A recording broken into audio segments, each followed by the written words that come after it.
Hello everyone. My class notes पे आपका फिर से स्वागत है। इस लेक्चर में हम लोग तटीय मैदान की स्टडी करने वाले हैं। तो आइए शुरू करते हैं।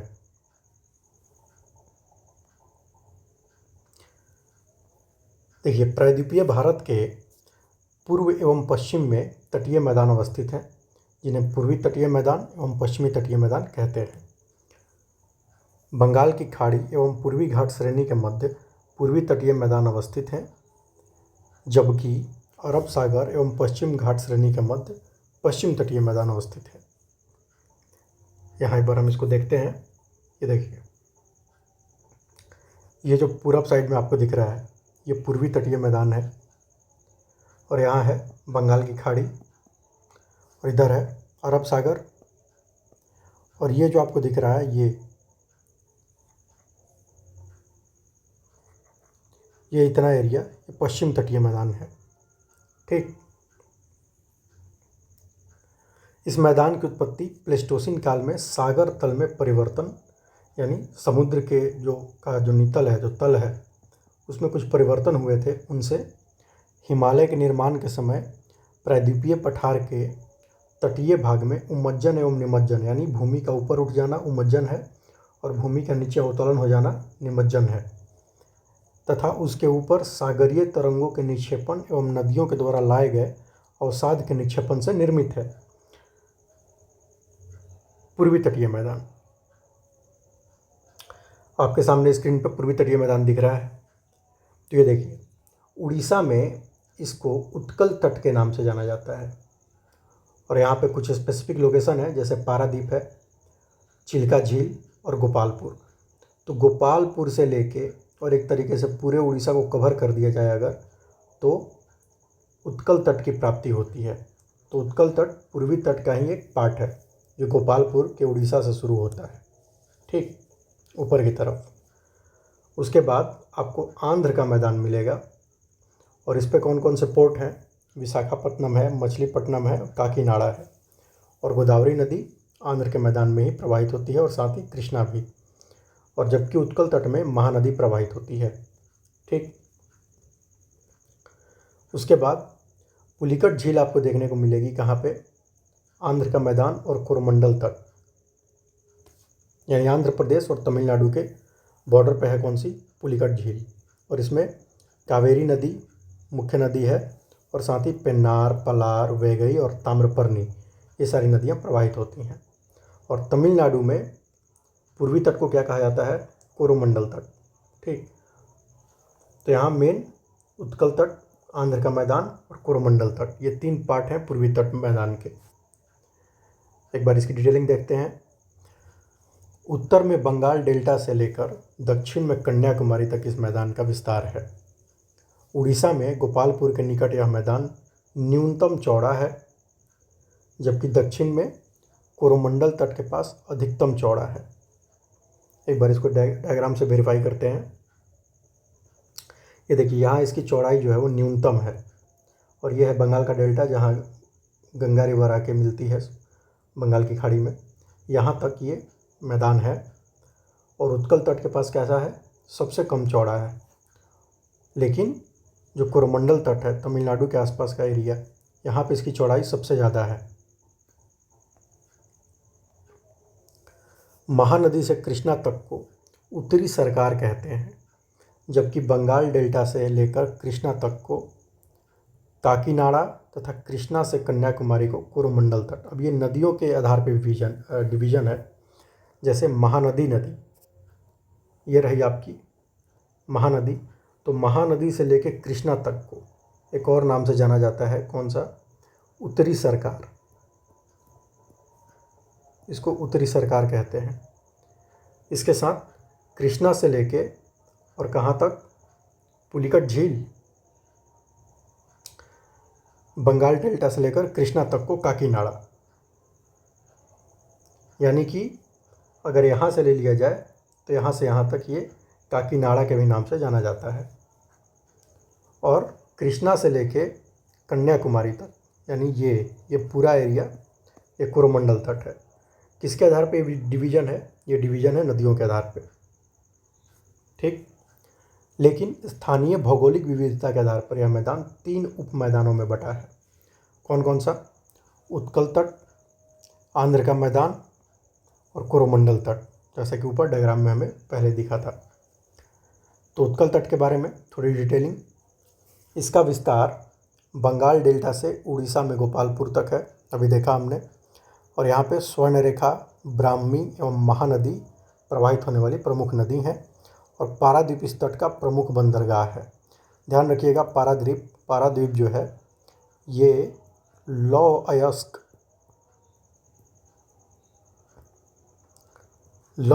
निर्यात पतन है। यानी यहाँ से क्या होता है कि क्योंझर, मयूरभंज, ठीक, उसके बाद ये गुआ जो झारखंड में है, यहाँ से जो लोहे की प्राप्ति होती है उसका क्या किया जाता है? निर्यात किया जाता है। तथा चिल्का एक पुलीन झील है। यह तट चावल एवं पटसन की कृषि के लिए प्रसिद्ध है तथा तटीय प्रदेशों में मैंग्रोव वन एवं सदाबहार वन की प्राप्ति होती है। ठीक। आंध्र का मैदान, इसका विस्तार गोपालपुर से पुलिकट झील तक है। गोदावरी एवं कृष्णा इस तट की प्रमुख नदी हैं, जबकि विशाखापट्टनम, मछलीपट्टनम एवं काकीनाडा इस तट के प्रमुख बंदरगाह हैं। ठीक। विशाखापट्टनम भी एक लौह अयस्क निर्यात पतन है। यह तट मूंगफली, तंबाकू, जूट, पटसन की कृषि के लिए प्रसिद्ध है तथा गोदावरी एवं कृष्णा डेल्टा के पास मैंग्रोव वन की प्राप्ति होती है। कोरोमंडल तट, इसका विस्तार फिर पुलिकट झील से कन्याकुमारी तक है। पेन्नार, पलार, कावेरी, वैगई, ताम्रपर्णी इस तट पर प्रवाहित होने वाली प्रमुख नदी हैं, जबकि न्यू एन्नौर, चेन्नई एवं तूतीकोरिन इस तट का प्रमुख बंदरगाह है। यह तट चावल, ताड़ की कृषि के लिए प्रसिद्ध है तथा नदियों के डेल्टा के पास मैंग्रोव वन मिलता है। मतलब एक चीज़ फॉर श्योर हम कह सकते हैं कि पूरे पूर्वी तट में, यानी कि ये जो पूरा हमारा पूर्वी तट है, इसमें मैंग्रोव वनों की काफ़ी संख्या देखने को मिलती है। ठीक।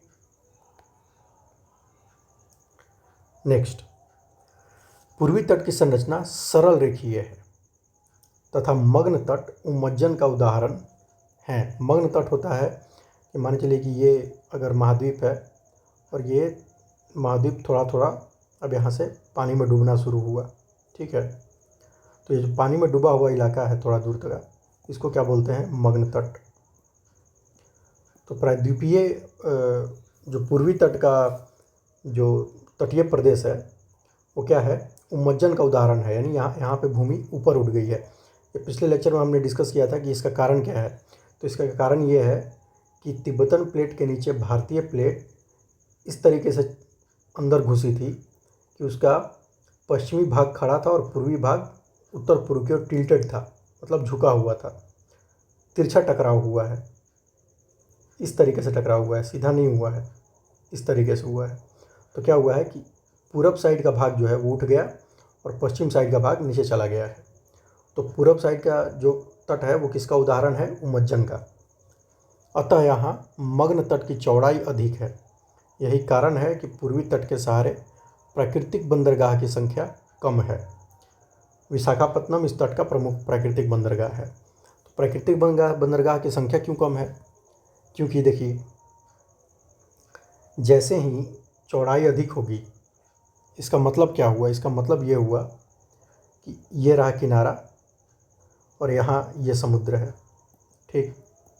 अब जहाज़ जो है, जहाज़ को एक निश्चित गहराई चाहिए, नहीं तो जहाज़ अगर निश्चित गहराई से कम गहराई वाले पानी में चला जाएगा तो ये इसका जो प्रोपेलर लगा होता है नीचे बड़ा सा जो घूमता है जहाज़ को चलाता है, ये मिट्टी में या फिर रेत में फंस जाएगा। तो जहाज़ यहाँ पे क्या हो जाएगा? फंस के रह जाएगा, ब्लॉकेज हो जाएगा। ठीक। तो चूँकि मग्न तट जो है वो काफ़ी चौड़ा है, इसका मतलब ये है कि जहाज़ जो है वो बहुत नज़दीक नहीं जा सकते। ठीक। इसीलिए क्या है कि यहाँ प्राकृतिक जो बंदरगाह हैं उनकी संख्या कम है। ठीक। क्योंकि जहाज़ को लाने के लिए क्या चाहिए? अपेक्षित गहराई जो है वो नहीं है यहाँ पे। ठीक है। नेक्स्ट हम लोग देखते हैं पश्चिम तटीय मैदान। देखिए, पश्चिम तटीय मैदान में इम्पोर्टेंट कौन कौन से हैं? कच्छ का मैदान है, फिर काठियावाड़, उसके बाद कोंकण, फिर कनाडा, उसके बाद मालाबार। ठीक। मांडो हिल्स, गिर और गिरनार, ये कुछ क्या हैं, पर्वत चोटियाँ हैं। तो मांडो जो है वो कच्छ के तटीय मैदान में है, और काठियावाड़ में क्या क्या है, गिर और गिरनार। इसके साथ ही आपको यहाँ एक कांडला नाम का पोर्ट देखने को भी मिलेगा, बंदरगाह। साबरमती, माही, नर्मदा, ताप्ती इसमें प्रवाहित होने वाली नदियाँ हैं। ठीक है, यहाँ पे आपको भावनगर दिख रहा होगा, ये सूरत है। मार्मागोआ, ये गोवा का क्या है, ये भी एक लौह अयस्क निर्यात पतन है। यहाँ से भी लोहा का निर्यात किया जाता है, क्योंकि गोवा में ये पाए जाते हैं, क्या, लौह अयस्क पाए जाते हैं। ठीक, नेक्स्ट,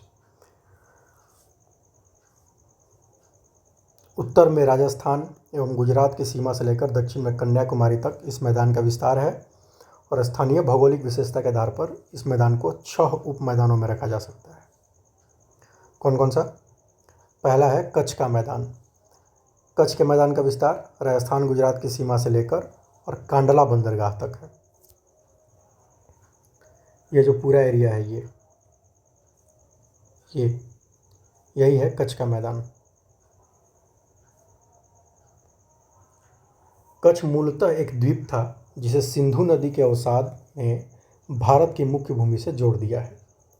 यह एक दलदल भूमि या मार्सी लैंड का क्षेत्र है तथा समुद्री पवनों के प्रभाव से यहाँ लवणीय मृदा की प्राप्ति होती है। चादुआ एवं धोला यहाँ की 2 छोटी छोटी पहाड़ियाँ हैं। यह उष्णकटिबंधीय शुष्क कंटीले वन का क्षेत्र है तथा देश के एकमात्र जंगली गधों का अभ्यारण्य है। कौन सा? इनको क्या बोला जाता है? इनको बोला जाता है ढोल। नेक्स्ट, कच्छ क्षेत्र में सर क्रीक एवं कच्छ के रण में कुछ भूभाग को लेकर भारत पाकिस्तान के बीच मतभेद है।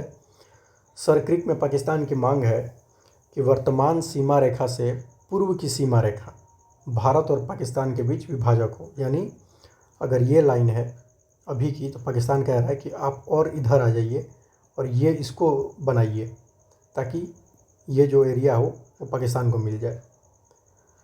इसी प्रकार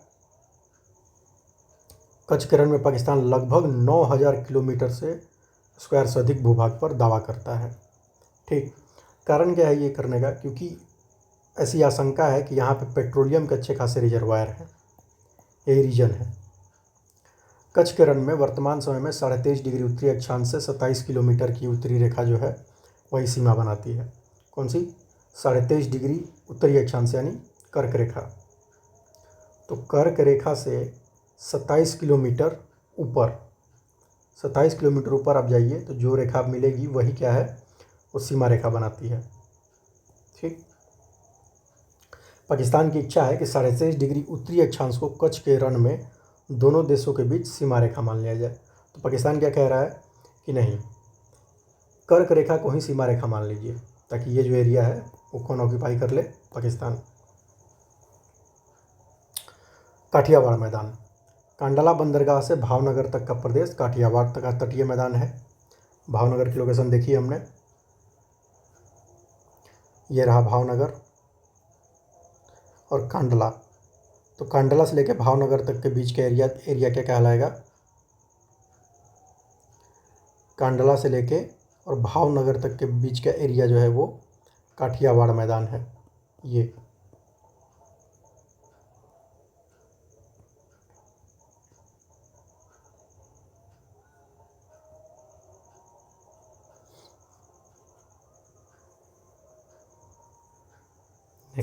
देखते हैं आगे। ओखा, द्वारिका, पोरबंदर एवं भावनगर इसके क्या है, इसके तट के छोटे छोटे बंदरगाह हैं और यह तट कपास उत्पादन के लिए प्रसिद्ध है। काठियावाड़ प्रायद्वीप पर कई छोटी छोटी पहाड़ियाँ प्राप्त होती हैं जिनमें गिर, गिरनार, सौराष्ट्र या जूनागढ़ एवं मांडव हिल्स प्रमुख हैं। गुजरात का तटीय मैदान, इसका विस्तार भावनगर से सूरत तक है। साबरमती, माही, नर्मदा, ताप्ती इस पर प्रवाहित होने वाली प्रमुख नदी हैं, जो ऊपर देखा हमने। इस तट पर पेट्रोलियम एवं प्राकृतिक गैस के कई क्षेत्र अवस्थित हैं तथा यह तट कपास, गन्ना एवं चावल की कृषि के लिए प्रसिद्ध है। कोंकण तटीय मैदान, इसका विस्तार सूरत से मर्मागोवा तक है। इस पर महाराष्ट्र पठार के लावा का निक्षेप मिलता है। वैतरना एवं उल्हास इस तट पर प्रवाहित होने वाली प्रमुख नदी हैं, जबकि मुंबई एवं जवाहरलाल नेहरू, जिसको नहावा सेवा भी बोला जाता है, इस तट का प्रमुख बंदरगाह है। यह तट कपास, काजू एवं आम की हापुस किस्म के लिए प्रसिद्ध है। कनाडा तटीय मैदान, इसका विस्तार मार्मागोवा से न्यू मंगलौर तक है। गोवा की मांडवी तथा जुआरी एवं कर्नाटक की शरावती इस तट की प्रमुख नदी हैं। शरावती नदी पर ही महात्मा गांधी या जोग या गरसोप्पा जलप्रपात अवस्थित है, ठीक, जो भारत का सबसे ऊंचा जलप्रपात है। मार्मागोवा एवं न्यू मंगलौर इस तट के प्रमुख बंदरगाह हैं तथा कर्नाटक के तटीय प्रदेश में कहवा यानी कॉफ़ी की कृषि होती है। मलाबार तटीय मैदान, केरल, यह उमज्जन जनित मैदान है, यानी ये उठा हुआ मैदान है, जबकि बाकी के जो दोनों हैं वो क्या हैं, वो निमज्जन जनित मैदान हैं, यानी वो नीचे धंसे हुए हैं। एक बार देखते हैं हम इसको। ये देखिए, ये जो कोंकण तट है, कोंकण तट और कनाडा तट, ये क्या है, इनका निर्माण हुआ है अचानक से भूमि जो है वो अरब सागर में धंस गई है नीचे, इसलिए, ठीक है। लेकिन जो मलाबार तट है इसमें भूमि ऊपर की तरफ उठ गई है। तो ये जो दोनों मैदान हैं, कोंकण तट और कनाडा तट, ये किसके उदाहरण हैं, निमज्जन के। जबकि केरल का जो मलाबार तट है वो एग्जाम्पल है उमज्जन का।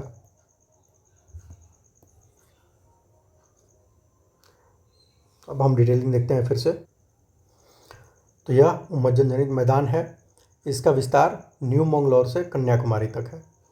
पंबा, पेरियार एवं अचनकोविल इस तट पर प्रवाहित होने वाली प्रमुख नदी हैं, जबकि कोचीन, वेम्बनाड, कयाल पर अवस्थित एक प्रमुख बंदरगाह है। कोचीन कहाँ है, वेम्बनाड झील है एक तरीके का। यह तट नारियल, मसाला एवं रबड़ की कृषि के लिए प्रसिद्ध है। इस तट पर कई पश्चचल झील, जिनको कयाल कहते हैं, मिलते हैं, जिनमें वेम्बनाड, अष्टमुदी, सष्टाकोह एवं पुनप्पा मदा प्रमुख हैं।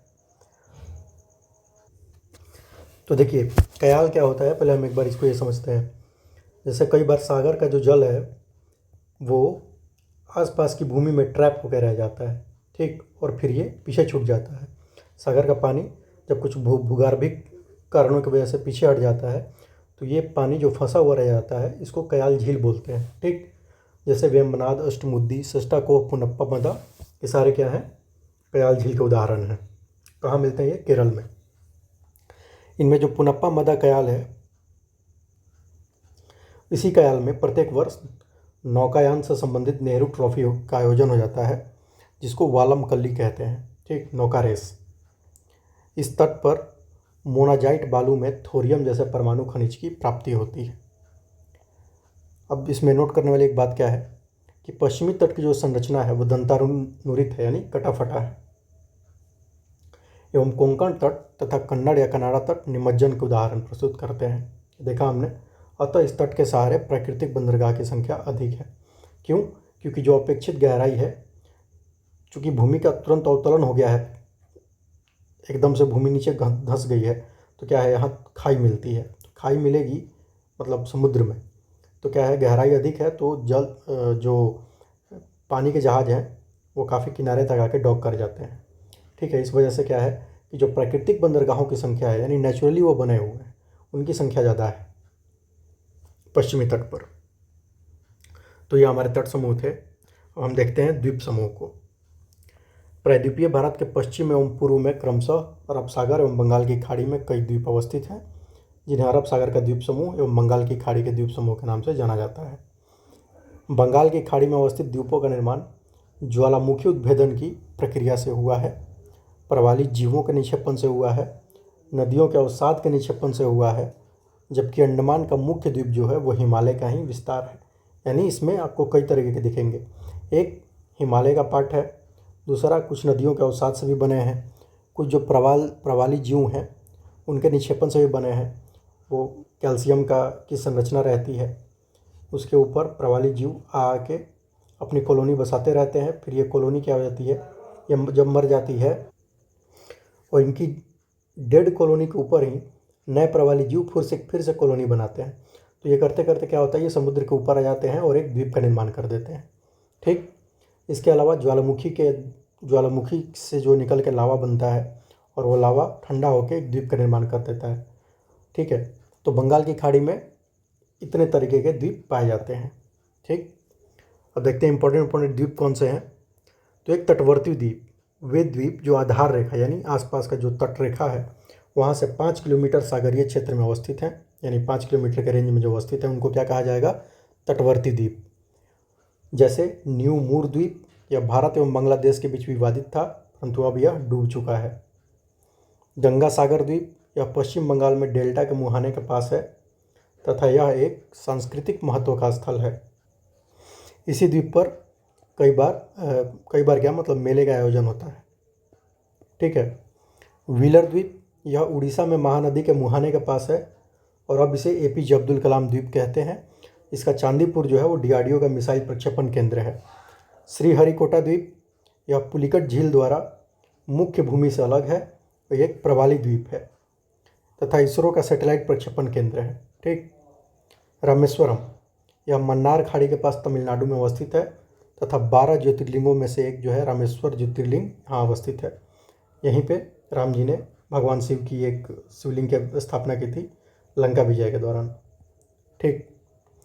तो ये तटवर्ती द्वीप के एग्जाम्पल हैं। कौन कौन से, गंगा सागर, व्हीलर, श्रीहरिकोटा और रामेश्वरम। अब देखते हैं हम सुदूरवर्ती का मतलब जो 5 किलोमीटर के रेंज से बाहर पाए जाते हैं, और अंडमान के जो द्वीप हैं ये इसके एग्जाम्पल हैं। तो अंडमान के मुख्य द्वीप का जो विस्तार है वो 6 डिग्री से 14 डिग्री उत्तरी अक्षांश और 92 डिग्री से पूर्वी देशांतर से 94 डिग्री पूर्वी देशांतर के बीच है। यह एक जनजातीय संस्कृति की विशेषता वाला प्रदेश है जहाँ जारवा, सेंटलीज, सेम्पेन एवं निकोबारी जैसी जनजातियाँ मिलती हैं। इनमें जारवा जो है वो क्या है, संकटग्रस्त है। यह उष्णकटिबंधीय जलवायु का क्षेत्र है। औसत वार्षिक वर्षा 200 सेंटीमीटर से अधिक है तथा उष्णकटिबंधीय सदाबहार वन मिलते हैं। यहाँ बागानी कृषि की प्रधानता है। रबड़, नारियल, ताड़, केला, चाय यहाँ के प्रमुख उत्पाद हैं। Mount Thuillier, Mount Koyob, Mount डियो वैली एवं माउंट हैरियट या सैडल पीक यहाँ की प्रमुख पर्वतीय चोटी हैं। अब एक बार देखते हैं इसको डायग्राम से। देखिए ये कोको द्वीप है म्यांमार का, और म्यांमार और जो लैंडफॉल द्वीप है उसके बीच में कौन सा है, कोको पास। ठीक। उसके बाद उत्तरी अंडमान, मध्य अंडमान, दक्षिणी अंडमान सीक्वेंस से। दक्षिणी अंडमान में ही पोर्ट ब्लेयर है जो कि राजधानी है, और ये पोर्ट ऑफ कॉल श्रेणी का बंदरगाह है। मतलब यहाँ पे जो पानी की जहाज़ हैं ये आके रुकती हैं, अपना रसद पानी लेती हैं और फिर आगे बढ़ती हैं। तो ये क्या है, पोर्ट ऑफ कॉल श्रेणी का बंदरगाह, इसको पोर्ट ऑफ कॉल कहा जाता है। ठीक। उसके बाद उत्तर, मध्य और दक्षिण के बाद फिर लिटिल अंडमान, कार निकोबार, लघु निकोबार और ग्रेट निकोबार। दक्षिणी अंडमान और लिटिल अंडमान के बीच डंकन पास है। लिटिल और कार के बीच 10 डिग्री चैनल है, और लघु और ग्रेट निकोबार के बीच सेंट जॉर्ज चैनल है। और सबसे लास्ट पॉइंट कौन सा है, इंदिरा पॉइंट या पिग्मेलियन पॉइंट। नेक्स्ट, अरब सागर के द्वीप। अरब सागर के द्वीपों में लक्षद्वीप समूह प्रमुख है। इस द्वीप का विस्तार 8 डिग्री से 12 डिग्री और 72 डिग्री से 74 डिग्री देशांतर के बीच है। यह संभवतः मध्य महासागरीय कटक के ऊपर प्रवाली जीव के निक्षेपण से बना है।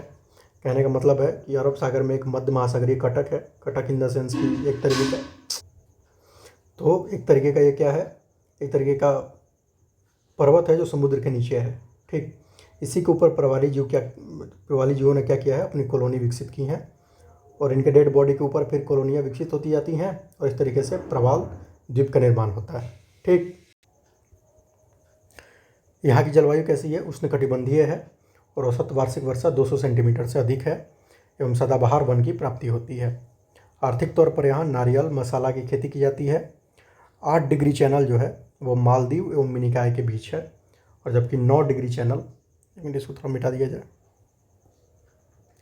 जबकि 9 डिग्री चैनल मिनिकॉय एवं अमिनी द्वीप के मध्य है। तो ये था हमारा आज का डिस्कशन। कल हम लोग इसके ऑब्जेक्टिव क्वेश्चंस को देखेंगे। Thank you for listening carefully. Thank you very much.